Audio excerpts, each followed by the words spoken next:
નમસ્કાર ખેડૂત મિત્રો, ખેડૂત પ્રિય ચેનલમાં આપનું સ્વાગત છે। આજે તારીખ 24 ફેબ્રુઆરી 2024 સવારના મહત્વના હવામાન સમાચાર ચેનલમાં નવા આવો તો સબસ્ક્રાઇબ કરી લેજો।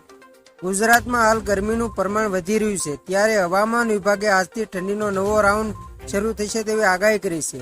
આ સાથે તેમણે આગામી 5 દિવસ હવામાન શુષ્ક રહેશે અને વરસાદ નહીં પડે તેવી આગાહી કરી છે।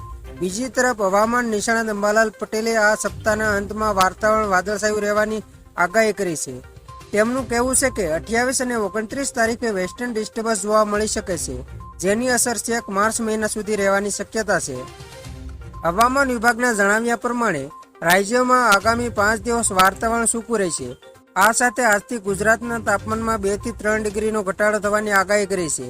3 દિવસ બાદ ફરી તાપમાનમાં વધારો થશે તેમ પણ જણાવ્યું છે। આ સાથે હવામાન વિભાગે કહ્યું છે કે ગુજરાતમાં પશ્ચિમ ઉત્તર પશ્ચિમના પવનો ફૂંકાય છે, જેના કારણે 3 દિવસ બાદ તાપમાનમાં ધીરે ધીરે ફરી વધારો થશે।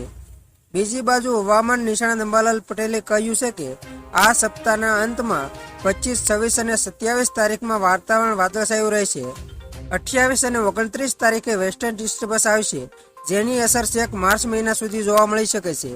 આ સાથે તેમણે એમ પણ જણાવ્યું છે કે માર્ચ મહિનાની 100મી તારીખથી વધુ ગરમી પડશે। આ ગરમીના કારણે અરબ સાગરમાંથી આવતો ભેજ અને વેસ્ટર્ન ડિસ્ટર્બન્સના કારણે કમોસમી વરસાદ થવાની સંભાવના રહેશે।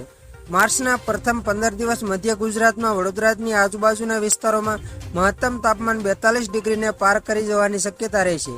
અમદાવાદ અને ગાંધીનગરમાં પણ ગરમી પડશે।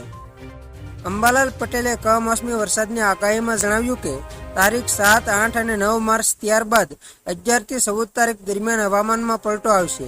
માર્ચ મહિનાના પ્રથમ 15 દિવસમાં હવામાનમાં પલટો આવતા દેશના ઉત્તરીય પર્વતીય પ્રદેશોમાં હિમવર્ષા થશે, કમોસમી વરસાદ થશે, કરા પડવાની શક્યતા રહેશે। માર્ચ મહિનામાં એક મજબૂત વેસ્ટર્ન ડિસ્ટર્બન્સ આવશે, જેના કારણે કચ્છના ભાગો, ઉત્તર મધ્ય ગુજરાતના ભાગો, પૂર્વ ગુજરાતના ભાગો, ઉત્તર સૌરાષ્ટ્રના અમુક ભાગોમાં વરસાદ થઈ શકે છે। બનાસકાંઠાના ભાગો, કચ્છના ભાગોમાં કમોસમી વરસાદ થવાની શક્યતા રહેશે। તો ખેડૂત મિત્રો, આ હતા સવારના મહત્વના હવામાન સમાચાર। ફરી વખત મળશું નવી અપડેટ સાથે, ત્યાં સુધી જોતા રહેજો ખેડૂત પ્રિય યુટ્યુબ ચેનલ।